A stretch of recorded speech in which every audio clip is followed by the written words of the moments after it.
These are all 5 metacarpals of an adult individual, and these are from the right side of the body.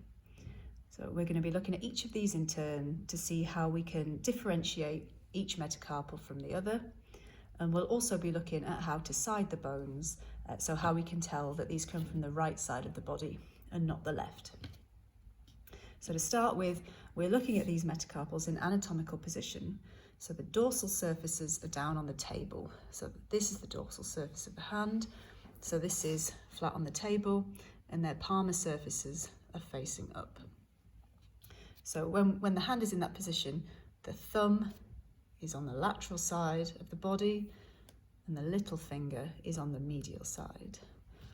So we have metacarpal 1, 2, 3, 4, and 5, starting from the lateral side and moving to the medial side.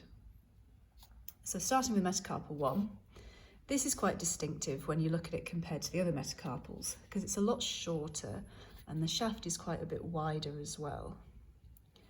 And then when we look at the distal articular end, you can see that this has a very flat surface, whereas the other metacarpals, their distal articulations are quite rounded or globular shaped, where they articulate with the proximal phalanges. When we look at the proximal articular surface, this is the one that we can use for siding. When we look at it in this view, you can see that there's kind of 2 edges to the facet. It feels smooth, but on one side of the bone, there's quite a short little bit of a facet, and then on the other side you get this longer sweep of bone that extends over a much larger portion of the surface. So this longer sweep of the facet is on the lateral side of the bone. The shorter bit is on the medial side. So if we check that in anatomical position, we have that long facet here. So we can tell that it's from the right hand side of the body. Metacarpal 2 is also quite distinctive when you look at it, because this is the only metacarpal that has these 2 sort of pronged projections of bone at the proximal end. So when you see those, you know you're dealing with a second metacarpal. To side the bone, we can look at the facets on either side where it articulates with the other metacarpals. So here you can see that there's just a teeny tiny little facet on the dorsal edge, the dorsal side of the bone. This is where it articulates with metacarpal 1. So this is where these are sitting together here. So it only needs a little small facet because it's a small articulation point. Whereas on the medial side, we have this much larger facet, which kind of has 2 rounded projections on the dorsal and palmar sides of the bone. And they kind of look like a capital B when you look at them in profile. So this is from the medial side of the bone. So again, if you check it in anatomical position, you can check that you're correct. And you've got the B-shaped facet medial and the teeny tiny little facet lateral. So looking at metacarpal 3, and we'll look at the facets first, because we can see straight away that on the lateral side, where it's articulating the metacarpal 2, it's got that double facet that kind of reciprocates where they articulate together.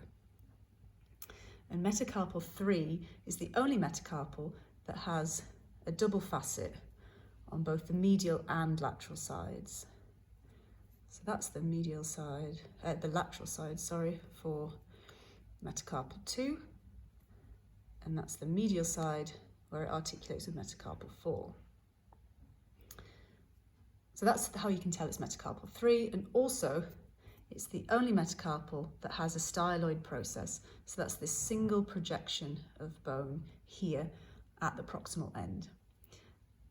And the styloid process is on the lateral side of the bone in anatomical position. I hold it like this. So it's on the side which connects with metacarpal 2. So you want to look for the side where the siloid process is, and that can help you with the siding.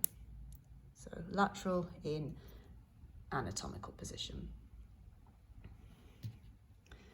Metacarpal 4. So again, if we look at the facets, if we look at its lateral side, it's got 2 separate facets, and that's to articulate with the double facets from metacarpal 3. And then on its medial side, where it articulates with metacarpal 5, we have this single large facet that takes up kind of the whole width of the side of the bone, like a capital D, I suppose, if you look at it in profile. So on the lateral side, 2 separate facets, and on the medial side, 1 single large facet. So that leaves us with metacarpal 5, the little finger, and if we look at the lateral side, we can see that there's a single large facet where it's articulating with metacarpal 4.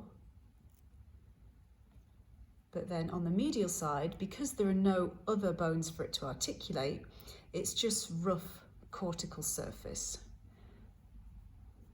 So metacarpal 5 has only 1 joint surface with another metacarpal, and that will be on the lateral side of the bone.